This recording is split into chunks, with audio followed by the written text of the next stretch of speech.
Welcome to Professor Game Podcast, where we interview successful practitioners of games, gamification, and game thinking who brings the best of their experiences to get ideas, insights, and inspiration that help us in the process of getting the students to learn what we teach.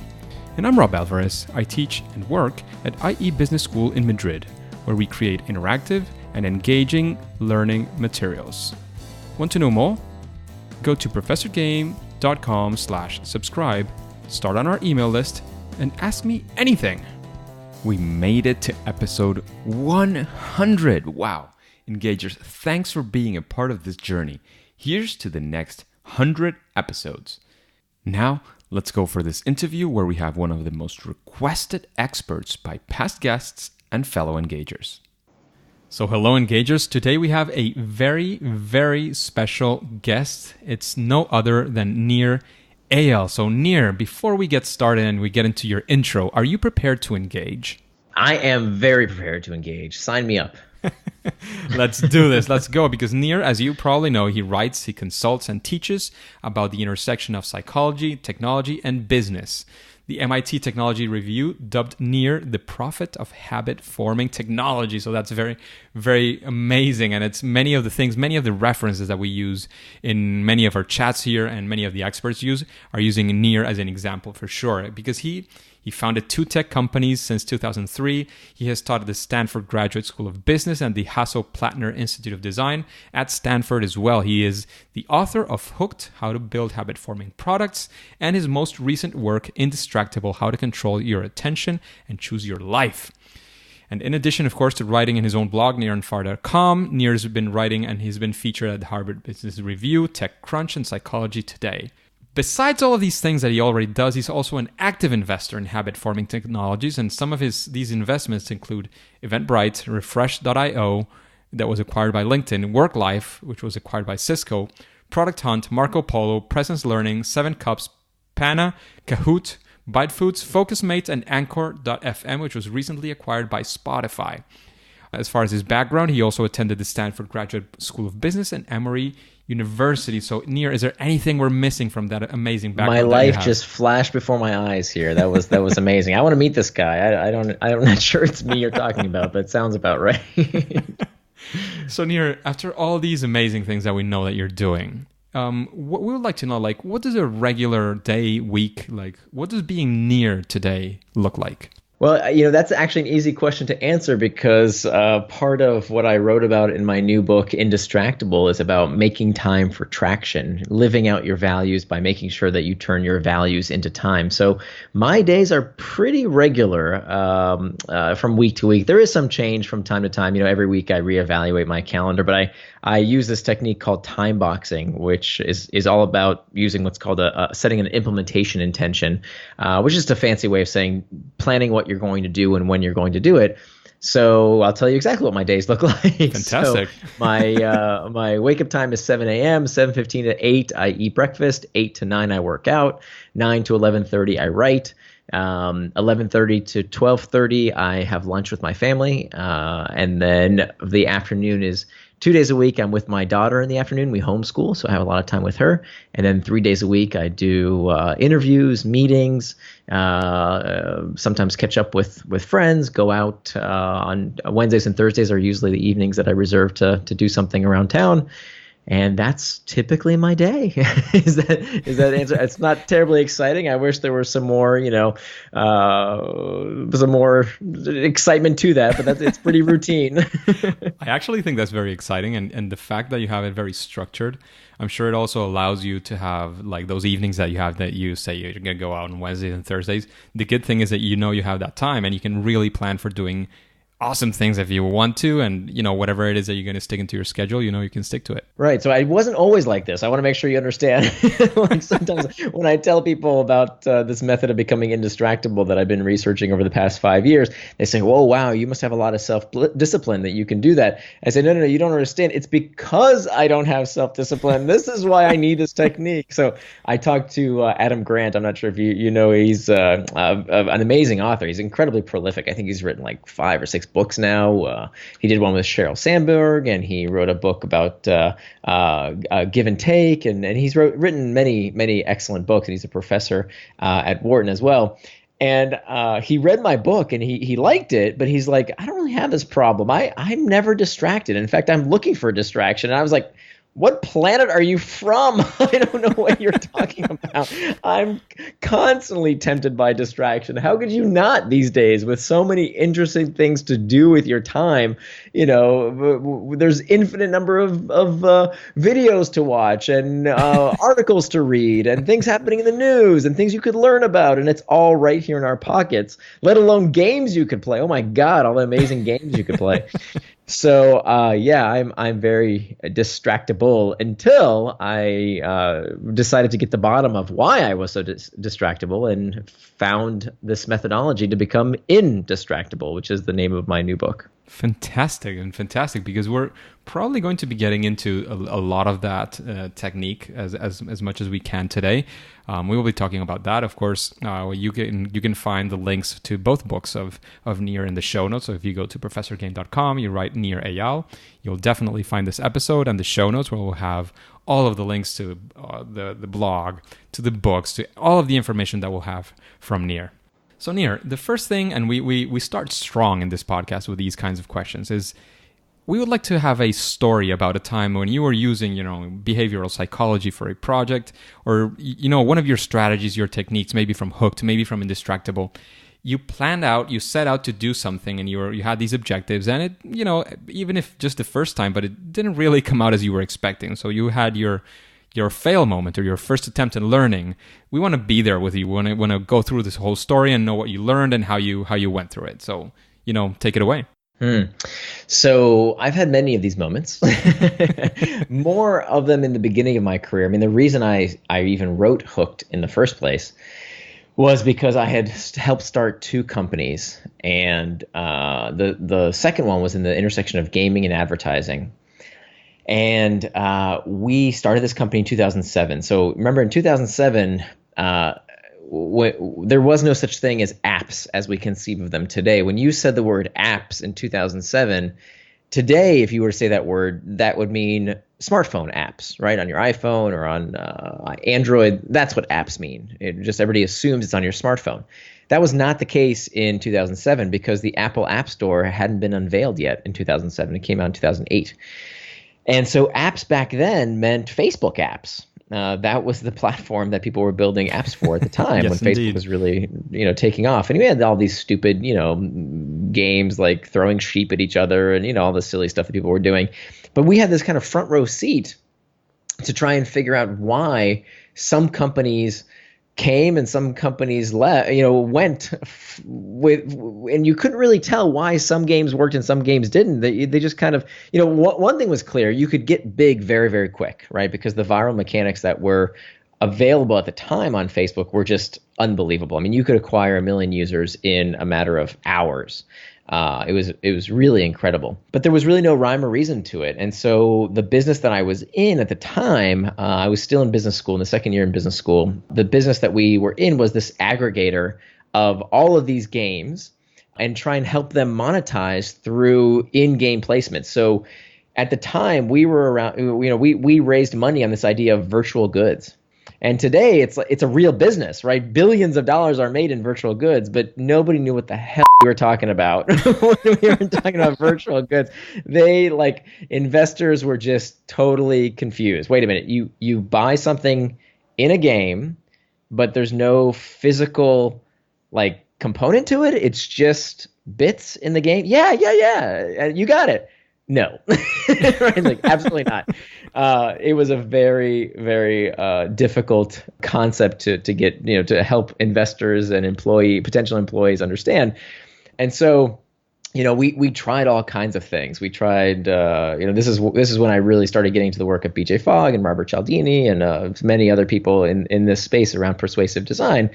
And it took us a long time. I mean, we tried these various techniques and you expect them to just work automatically. Even my hook model to some degree, people say, okay, great. Well, now that we've got engagement down, that's it. And they What's say that as next? if, yeah, exactly. What's next? And they say that as if, well, now they know the hook model. Then of course that's it. They don't have to test. They don't have to talk to customers. They don't have to do any kind of iteration on the product. And that's absolutely not the case, right? It's a framework to help you come up with better hypotheses. It doesn't mean that you will succeed the first time out of the gate. The chances of that are nil pretty much, right? You still have to iterate, you still have to build, measure, learn. So but the idea behind all these principles of persuasive design are to help you come up with better hypotheses. And so that's what I learned in those years running that last company was that even if you have these ideas and you understand these principles, these tendencies, these are tendencies. They're not rules, right? And in fact, many times when people become aware of these rules, or of these tendencies, I should say, they take steps to make sure they don't get influenced by them. And we see more of that today, actually, as more people use these techniques, like scarcity, for example. When you go on Amazon and it says only 5 left in stock, that's rubbish. That's not true.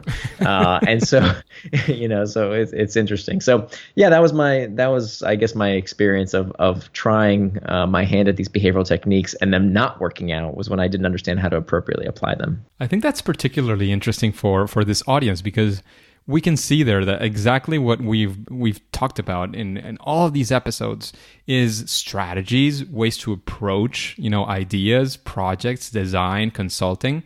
But none of them is like a rule. It's not we're dealing with people in the end. And so right.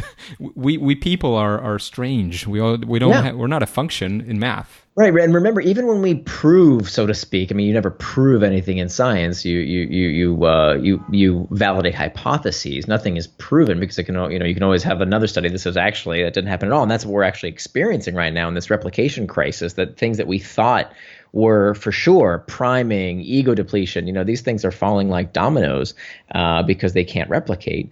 So, even when we have these principles that we think are rock solid, we still need to test because, again, these are tendencies. This means that all that means is that there is a statistically significant chance that the reason someone did something was not because of chance. It was because of something else. And our hypothesis is it was because of one of these persuasive techniques. But again, it's on the margin, right? And it's kind of informs, I think, the debate around distraction and addiction these days. This I'm probably preaching to the choir with your listeners because, I think we have this perception recently, and it's really changed. I mean, when I started doing this work, when I wrote Hooked, it was published 5 years ago. I had to convince people that behavioral design was effective, right? Well, now it's it was gone a the other thing, extreme. even. Yeah, exactly. They were like, "Nah, Zuckerberg just got lucky," right? Like, really, that's what people told me. I was like, "No, I don't think so." He understands what makes people click and what makes people tick better than they understand themselves. People don't realize. Everybody knows that he was a computer science major in college before he dropped out at Harvard. But he also had another major, and that other major was psychology. When you look at the founders of many of these, Kevin Systrom, another good example, at Stanford, he was a symbolic systems major. Many of these folks who run these companies have a background in, of course, technology and computer science, but also in psychology. But I had to convince folks that no, this behavioral design stuff really does work, again, on the margins. But now the conversation has shifted so dramatically. I think the pendulum has swung so far the other way, where now people think that, when they describe behavioral design, they make it sound like this, ability to hijack people's minds. I saw an article that said that, and that it causes addiction, and that, that these games can make people do whatever they want them to do. And if you've actually spent a day building a product, these techniques are good. They're not that good. Right? Like, you can't make people consistently do something they don't want to do unless they have some kind of pathology like an addiction. And I think that happened to a certain extent as well with TV. Like all these years Yes. ago. Like, no, Yeah. TV is mind controlling us and we're becoming stupid and just doing what TV tells us. And I don't think that's the way it worked ever. So, And guess what? Not only was it about TV, they said the same thing about oh, radio. yeah. They said the same thing about pinball games. They said the same thing about the written word, for God's sake. Socrates said the written word was going to enfeeble men's minds. Yeah, and it's true to some degree, right? That like I'm sure the ancient Greeks could keep a lot more in their head because they didn't have the written word. But every new technology has trade-offs. But that doesn't make it mind control. It doesn't mean that just because there are some negative potential trade-offs that it's somehow hijacking our brain. I think that's rubbish. Exactly, and in that same sense, we've been talking about what we spoke about what things don't work, why don't they work, and I wanted to talk about the opposite story, about a time, of course, maybe not as you were mentioning, we have to test things, see what works, what doesn't, iterate, test things. So not necessarily in the first attempt, but something that actually you set out to do. You set out to use these behavioral design techniques on some project or some startup or company or whatever. And it actually worked. And of course, your hypotheses, again, about why these things worked, how they worked, what was your story, what were your thoughts behind these things. Of course, as much as you can reveal, because we also know that companies like to sign these NDAs and so on. So Yeah. So to answer that question, I'm actually going to kind of defer some credit to the companies that actually implemented the ideas in Hooked. So Hooked is now about 5 years old, and we're coming up on our 5-year anniversary of the book. And it's been amazing. We actually have I just edited a new edition. So there'll be a 5-year edition with some additional case studies in it. Not that much revising to the actual core model, but a bit of updating, a new case study to kind of freshen it up a bit. But one of the things I mentioned in the introduction to the new edition of the book are these companies who have used the Hook model in ways I never imagined. So, when I wrote Hooked, I wanted to democratize these techniques. I didn't want it to just be, Facebook and YouTube and the gaming companies that use these techniques. They've known these techniques for a long time. I wanted everyone to use these techniques. So I cite companies like Paga, which is this company that's bringing millions of previously unbanked people in Africa online for the first time by creating new healthy habits around saving money. Kahoot, the world's largest educational software. They went public not that long ago. Again, this is a company that has used the Hooked model to build healthy habits, to make classroom education more engaging. Like, what a great habit. One of the case studies in the book is Fitbod, an app that helps build a gym habit for folks, helps them exercise once they get to the gym. I actually use it. And I wrote an article a few years ago on my blog that said, your fitness app is making you fat. Because I was so frustrated by how terrible all the fitness apps were out there. And then I saw this app Fitbod, and I started playing with it and started using it, and it changed my own habits. I've always hated exercise, and for the first time I was exercising consistently with this app. I loved it, and I actually reached out to them and I said, "This is brilliant. You guys did a great job." And they said, "Oh, Nir Eyal, we read your book, Hooked." We designed it with the Hook model in mind. And so that's been really, really amazing to see. Fantastic. So those are some great examples. I'm sure by all those names we'll be able to find many of the things they did. Would you like to focus for a minute or two on one of those cases, and what do you think was like their focus, how this whole thing happened so that they were actually successful? Again, Fitbod or any of the examples that you mentioned. Yeah, so I'll tell you a little bit about Fitbod. They did something very interesting in that most companies out there, I think, make the mistake of not defining their habit appropriately. Particularly with these companies that are in are altruistic by nature. They're trying to help people exercise or eat healthfully or save money. All great things that we need to change folks' habit around in order to help them build these healthy routines, these healthy habits. However, they're too broad about defining the habit. So the reason I think most exercise apps out there are awful is that they define, many times they'll attend my seminars, or they'll ask me different questions, and when I ask them, what's the habit you want to change for your user, they'll say something super vague like, "Oh, we want to help them create a habit of a healthy lifestyle." Well, that's not a behavior, that's not a habit, that's an aspiration. And so I think Fitbod did a really good job right out of the gate of saying, we don't want everyone. We want to create a habit around one specific behavior. And that one specific behavior is they wanted to target the kind of person who goes to the gym and has no idea what to do. Okay, so they don't want the couch potato. They don't want the person who doesn't go to the gym. That is not their market. They define their market as people who go to the gym and feel uncomfortable. And that's the internal trigger. The hook model, just real quick, these 4 steps: trigger, action, reward, and investment through successive cycles. This is how we form habits. So the first step is figuring out what's the internal trigger, what's the user's itch, their uncomfortable emotional state that they seek to escape. And that demographic of someone who goes to the gym and feels really uncomfortable because there's all these meatheads and muscle heads all over the place, and they seem to know what they're doing, and I have no idea what I'm doing. That's the problem they wanted to solve for. Exactly who I was. You open the app with one button. That's the action phase, the simplest behavior done in anticipation of reward. That uncomfortable emotion melts away. That feeling of uncertainty disappears. Why? Because the next step of the hook, the variable reward, is looking through the exercises for what to do today. Now, what they do, what's really brilliant, they used all 4 steps of the hook model, the most important for them being the investment phase, and no other fitness app that I've seen so far does this as well as they do. They take the information from your last workout and custom design your next workout based on that information. That's the investment phase of the hook, the 4th step. So because you worked out yesterday and you did a leg workout, today we're going to give you an upper body workout because we know how tired your legs will be. And it tells you what to do, which exercise to do, how much weight to do, how much reps to lift. And there's not only variability in terms of, I wonder what the app is going to ask me to do today. There's variability in the intrinsic behavior of the workout itself, because they are dynamically adjusting your reps and sets based on what you did last time. So it pushes you just a little bit. Can you do one more rep on this? Because last time you did one less. Can you get one more in? That's the variability where they have essentially made this almost game-like mechanic of variability, variable rewards. But it's so healthy because it's intrinsic. It's not, we'll give you a badge. We're going to place you on the leaderboard.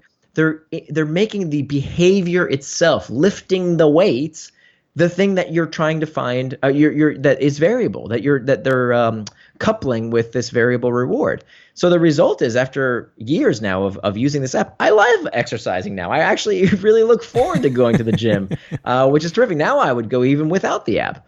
But of course, because it's collected all this information on me, it's something I want to keep using because the gains aren't real unless you recorded them.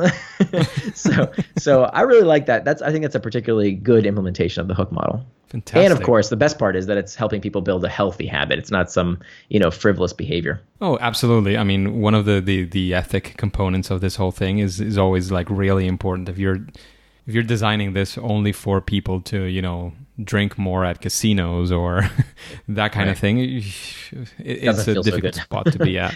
Yeah, and there's rules that I have, and I appreciate the code of ethics you put on your site as well, and I think that's something that's in my playbook as well. I have this code that I won't work with any company that depends upon addicts, and there are definitely some companies that have asked me to work with them that I've refused.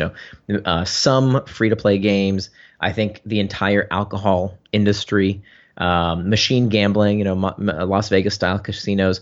There are many industries that as opposed to companies that build habits, and of course, unfortunately, if you have a product that's used by enough people, somebody is going to get addicted.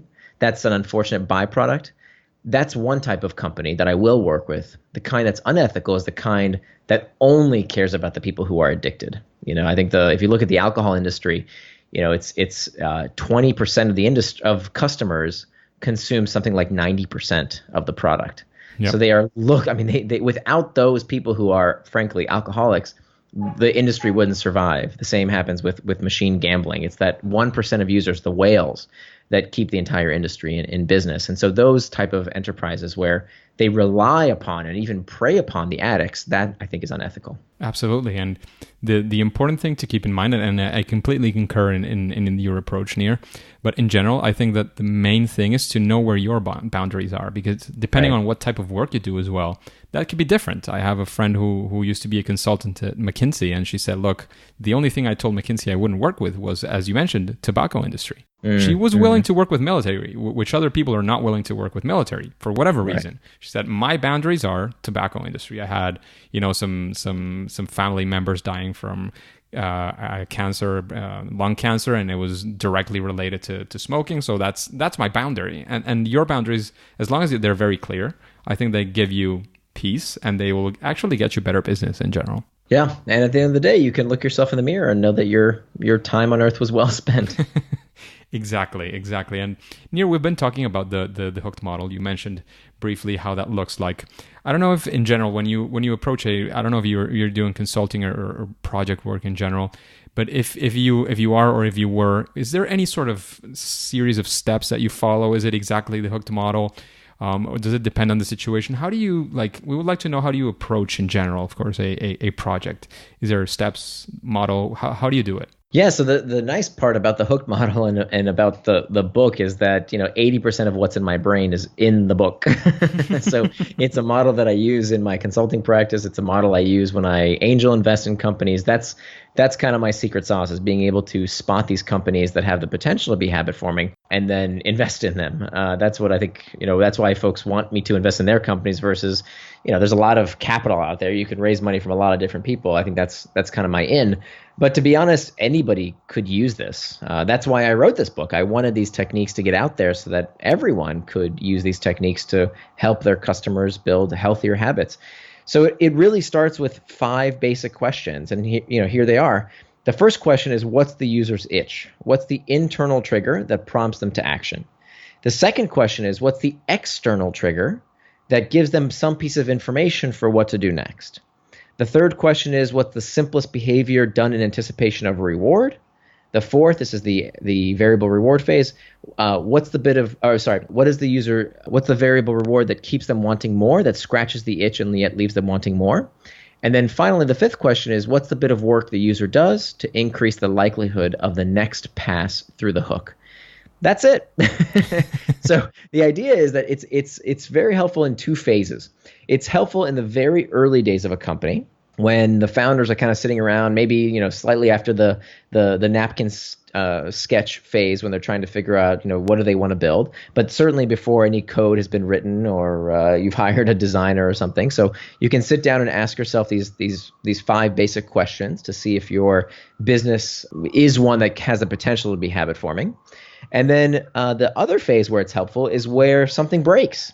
Right, so I'm kind of the plumber that they call in to fix the leaks. There are many businesses these days that have figured out growth and they suck at engagement. Right, you can buy growth. You can go out there and buy a bunch of ads, and you will grow your user base. You can you just plow in venture capital money, and you can buy those advertisements that will get people to install your app. What you can't buy is engagement. And so you get a lot of businesses that are leaky buckets, right? Users come in and users leak out. And so that's the other place that the hooked model is helpful, is if you have a business that for some reason is not keeping customers engaged, is not bringing people back on their own, you can ask yourself these 5 questions to see, okay, what's deficient in our business model, or what is not there in the user experience that might make this particular hook deficient in some way. Absolutely. And just one more question regarding your model, because at the start, one of the things that you mentioned, and I have to completely agree, is it's not just about knowing these rules and applying them the first time. It might include iteration. Are there any rules of thumb that you use for iteration, for testing, evaluating if your solutions are working as they are? Yeah, so the best methodology that I've seen comes out of the sprint methodology, which also takes cues from the lean startup methodology. So Eric Ries wrote Lean Startup. My friend Jake Knapp wrote this book called Sprint, and I think that's a great methodology. So Sprint is basically lean on steroids. It's accelerating the whole process, but the basics are pretty simple. It's build, measure, learn, right? So the hardest part of build, measure, learn is the building. That's where all the blood, sweat, and tears and money all go. So the idea is before you spend all that time and money building something that's not going to work, run it through the hook model. Then after you've generated some hypotheses that you want to test, well, now you have to test, right? You have to do a very low fidelity prototype, go out there and build something that can give you some kind of user feedback around, learn from it, and then repeat the cycle. So build, measure, learn, as proposed by Eric Ries, Steve Blank has done a lot of work in this category as well, is a very effective methodology for that. Fantastic. Just a quick break before we continue. Are you enjoying this podcast? If you're listening through a podcasting app, please subscribe and rate us on the app. This will be of great help to reach more engagers so we can change the world together through gamification. Nir, now that we've been going on for a while with the interview, I'd like to know if there's, of course, besides using the hooked model, is there any, sort of strong advice or any something that maybe you would say is a best practice when using behavioral science that you would say, look, always think about this and your project will most probably benefit from that? Just because I think it's top of mind these days around ethics. I think that's a conversation that I think people are having more these days, which is terrific. I never titled the book How to Build Addictive Products. It's called How to Build Habit-Forming Products, because addictions, implicit in the definition of an addiction is harm. So we would never want to addict people. That's very different, right? An addiction is a pathology, and preying upon people with a pathology is unethical.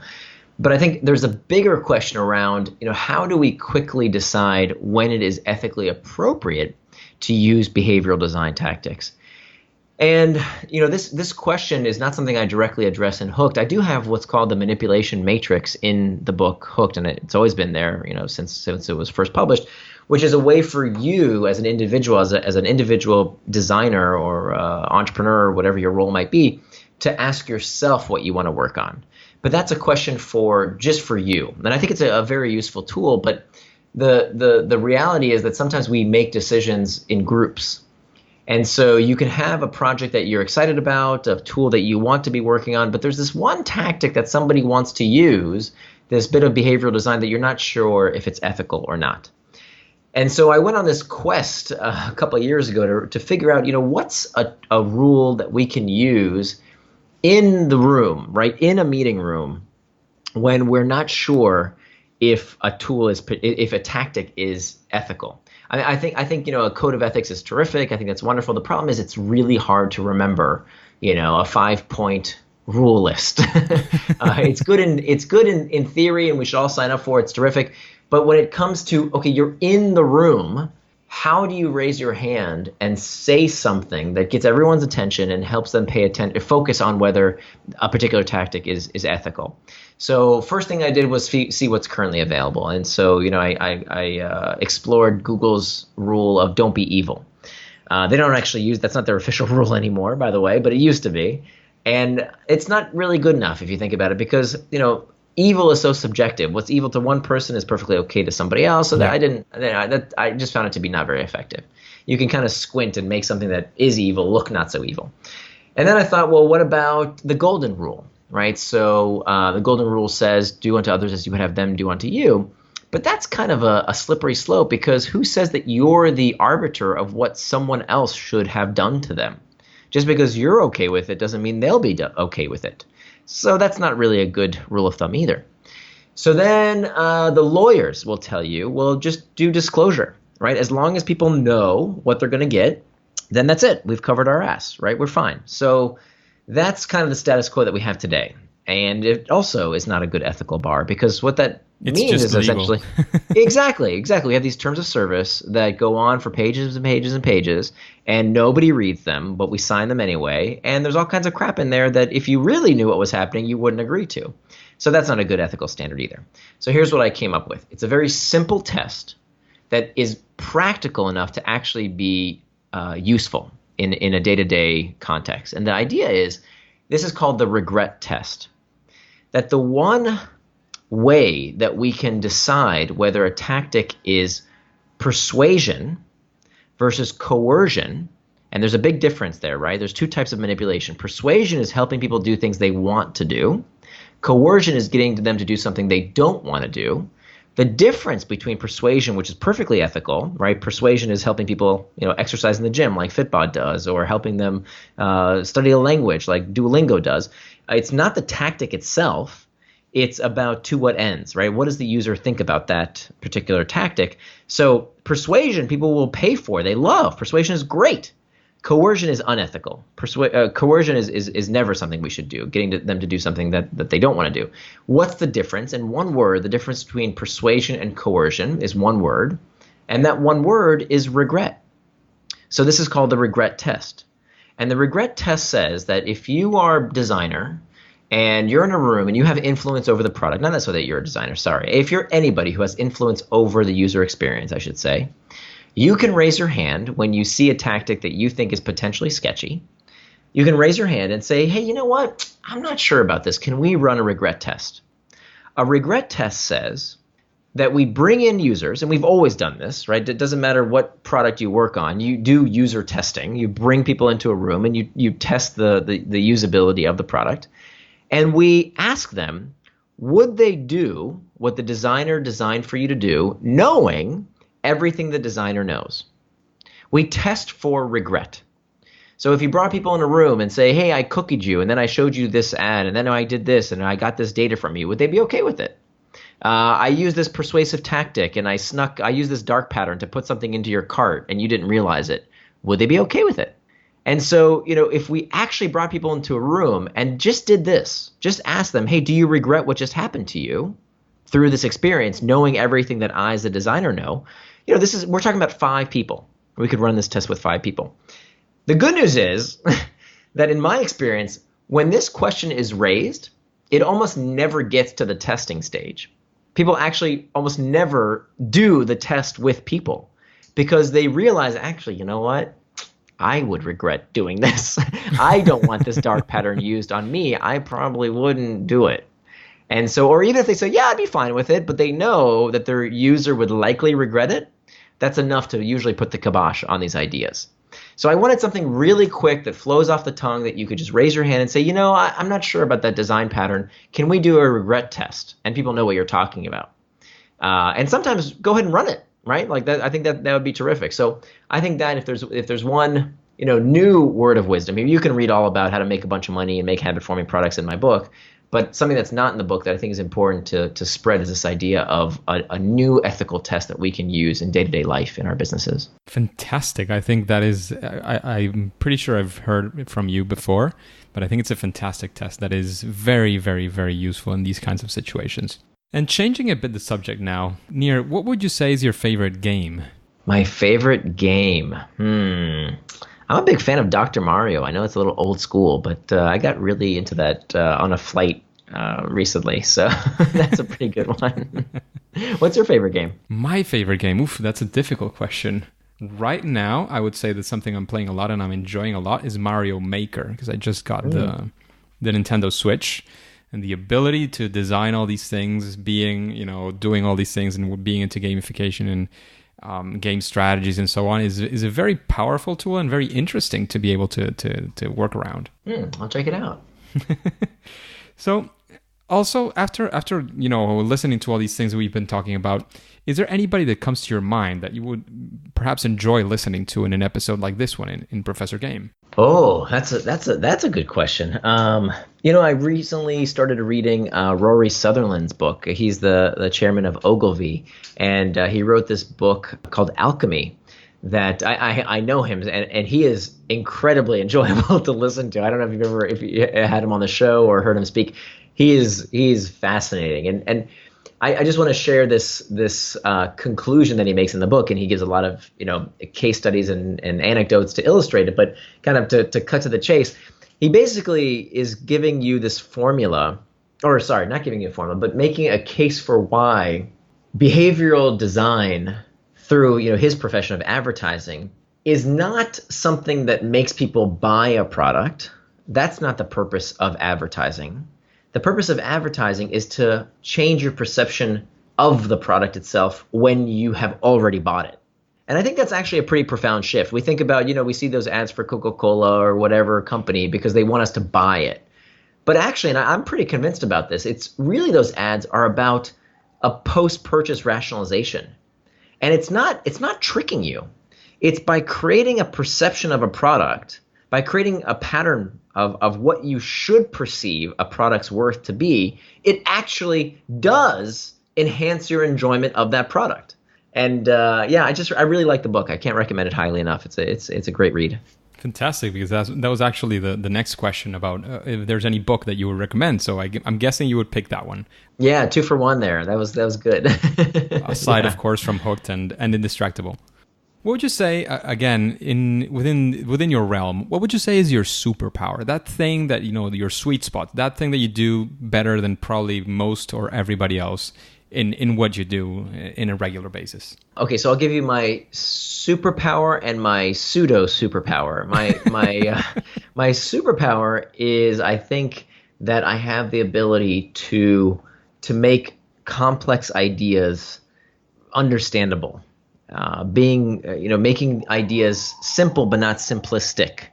That the simplistic mind, the low fidelity mind, just sees a surface level analysis, right? Right now, the subject of indistractable is that many people think, okay, distraction is caused by technology because they see technology in people's hands and they're distracted, so therefore, cause and effect. That's a very low fidelity way to look at something, right? People are, I think I don't know if this has always existed, but it definitely seems like these days people see the big picture and they don't see the granularity that makes up the big picture. And sometimes when you really look close at something, it's like a pointillism painting. If you go zoom out, you see the big picture, but only by understanding really, getting really close to the painting do you understand how the painting was made and why it looks the way it looks. And I think these days people have a tendency to just see the big picture, right? And they make these snap judgments without understanding the root cause of things. And that's really what Indistractable is about. It's about the root cause of distraction, not just the proximal causes. And so I think, it took me a long time, but I really enjoy the process of trying to make, complex things understandable. And in the process, overturning people's apple carts, overturning their perception of the world. I love when someone changes my mind. It's such a great feeling to say, I was pretty convinced the world was one way, but now that you've unplugged me from the matrix, I see it a completely different way. I love that feeling, and I want to give it to others. So there's a lot of that in my books. The pseudo superpower is this power to become indistractable. And the reason I call it a pseudo superpower is that while it is a superpower, I do think that becoming indistractable is the skill of the century. That there are very quickly the world is bifurcating into two kinds of people. People who allow their attention and their behavior to be manipulated by others. And I'm not talking about just technology companies, although they certainly will play a role in manipulating our behavior. It's people like your boss, your significant other, your kids, what's going on in the news. All of these things manipulate us. And there are people in the world who will allow their lives and their attention to continue to be manipulated. And then there are people who are becoming indistractable. And I think that is going to be an increasingly important skill, because if you want to live the life you want, you can't just do the right things. You also have to prevent doing the wrong things, the things that leads you off track. And so that's why it's so important in this age when technology is becoming more pervasive, more persuasive, that we understand how to be indistractable. And the reason I call it a pseudo superpower is because, unlike real superpowers, everyone can have this power.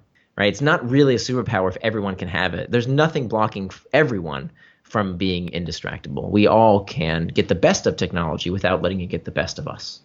Wow. That is profound, and that makes a lot of sense. When you talked about the pseudo superpower, I was suspecting it would come this way, but I really, really enjoyed the way you put it through. And again, I haven't still read your book because it's on pre-sale. I will be getting it as soon as it comes out. Depending on when this episode comes out, that will be before or after. I'm sure I will enjoy it a lot. I've been following what you've been talking about because, again, if you read Nir's blog, you'll see how his talks and what he's been writing is also more and more related to this topic. And I do find it super interesting, and I do think I need that superpower right now. You can have it. Yeah. So, if you don't mind, I'll give a quick plug. If you go to my blog, nirandfar.com, Nir is spelled like my first name, Nir, and far.com, nirandfar.com. I've been writing for several years now, so there's articles about how to design your behavior, how to design your users' behavior, a lot of articles about those topics.